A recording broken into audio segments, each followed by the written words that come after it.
Module 4, Lesson 27, Nature of Solutions of a System of Linear Equations. Today we're going to be graphing two equations on the same coordinate grid and trying to find the point of intersection. We've been doing this for a while now. So if we want to graph a line that's already solved for y, we will plot the y-intercept, which is at -2, and use the slope to get another point, rise over run. So up 3/(n/1) or down 3/(n/1) to create a positive slope going uphill from left to right. The second equation is not solved for y. If I want to graph this, I can solve it for y. I could also substitute in 0 and find the intercepts. I'm going to solve it for y. If I add 3x to both sides, that will solve it for y. Now to graph this, I plot the y-intercept, which is at -2. I use the slope to get another point, up 3/(n/1) or down 3/(n/1).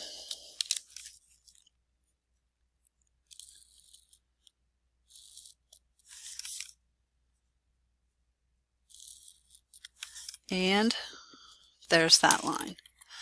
So what is the ordered pair where the lines intersect? Well, it appears that the lines are the same line. So the point of intersection would be every point on the line. So name the ordered pair where the lines intersect. All points on the line. So what's the solution to the system of equations? All points on the line.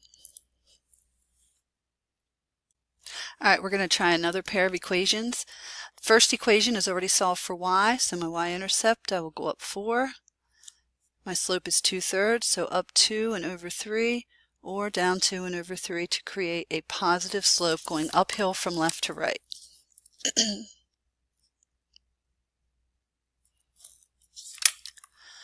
My second equation is not solved for y. Oops. So I want to solve this for y by adding 1/2 x to both sides.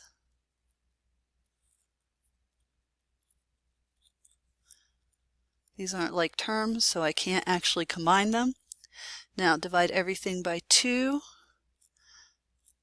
2 divided by 2 is 1. 1/2 divided by 2 is 1/4. Now I can see that my y-intercept is 1 and my slope is 1/4. So if I go up 1/4 or down 1/4,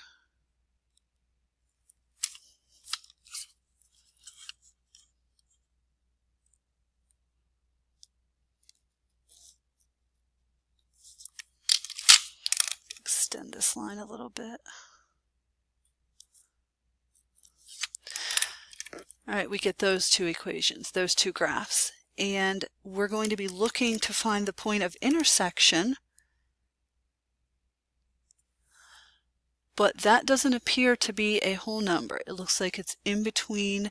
It's not right on a grid line, so it's going to be in between the... So if it's in between the points, now we need to do or come up with a different way to solve the problem. And I'm going to show you how to do that algebraically right now. So these are the same two equations that we just had. The first equation is solved for y. So what I'm going to do is I'm going to take this information, this piece of data, and I'm going to substitute it into the other equation for y.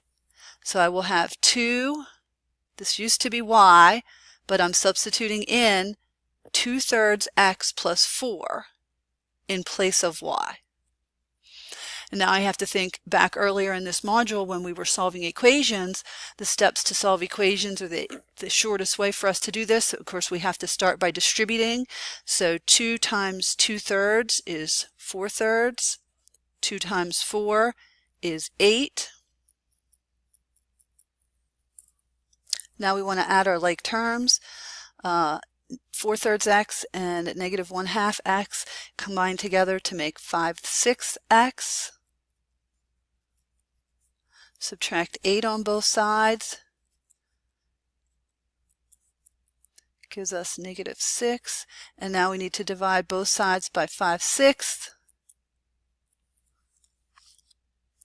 So that will give us x is equal to negative 36 over 5, or as a decimal, that would be negative 7.2. Okay, so now we found the value of x. We still have to find the value of y. So what I'm going to do is I'm going to take the initial equation that we had that was solved for y, and I'm going to substitute the value that we just found for x into this equation and figure out what y is. So 2/3 times negative 36 over 5 plus the 4. 2/3 times negative 36 over 5 is negative 24 over 5. When I add 4 to that, I get negative 4/5, or as a decimal, it'd be negative 0.8. So this is our value for x, this is our value for y. So as a decimal,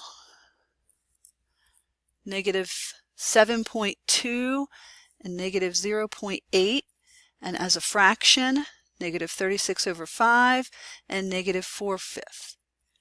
So if we go back to that graph,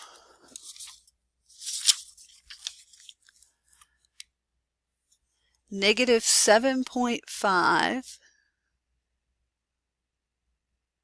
that looks about right, and I'm sorry, 7.2, and negative 0.8. So again, that looks about right. So we're in that definite ballpark with our graph, but this is a much more accurate way for us to get that information. All right, so we're going to try another one of these by substitution, so you see another example. So again, the top equation is solved for y. It could be the bottom equation that's solved for y, and it could also be solved for x, but since we're used to graphing, solving for y is what we are used to seeing a lot of times. So we're going to substitute this information in here for y. So it will be 2, and notice how I put that in a parenthesis when I substitute in for y, 7x minus 2, and then we just bring down the minus 4x equals 10. Distribute gives us 14x minus 4. We still have the minus 4x equals 10. Add your like terms, gives us 10x minus 4 equals 10. Add 4, gives us 10x equals 14. And finally, divide by 10, we get 7 over 5 when we reduce that, or 1.4 as a decimal. Okay, now we're going to substitute our value for x. Back in, you can actually substitute into either equation, but since this is already solved for y, this is usually easier to substitute into. So y equals 7x minus 2. We're going to change that x to 7/5 or 1.4 if you prefer working with the decimal. 7 times 7/5 is 49/5, and then 49/5 minus 2 is 39/5, or if you prefer the decimal, 7.8. So the final coordinate for this as a decimal is 1.4, 7.8, or 7/5, 39/5. We could check this by graphing, but we're not going to get an exact answer. We're going to have to just kind of judge to see if we're close to this point. All right, here's one more for us to try. Both of these are solved for y, so when we substitute this down into the other equation, we're simply going to say that 3x plus 5 equals 8x plus 3. Of course, if both of these expressions equal y, then those two expressions have to be equal to each other. If I solve this, I can either subtract 8x or subtract 3x on both sides.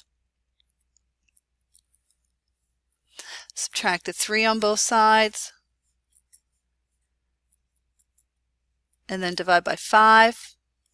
So x equals 2/5 or 0.4. Now we're going to substitute this into the other equation. So y equals 3x plus 5. We could actually substitute into the bottom equation here. It would just be just as simple. Y equals 3 times 2/5 plus 5. So 6/5 plus 5. So y equals 31/5 or as a decimal, that's 6.2. So our final solution here, the point that these two lines would intersect at if we graph them, as a decimal would be 0.4, 6.2.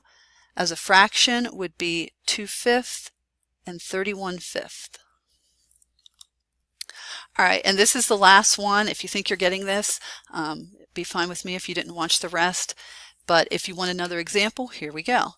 This time the bottom equation is solved for y, so we're going to take this information and we're going to substitute it in there for y.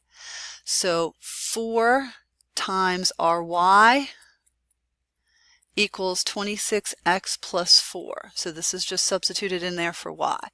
Now distribute.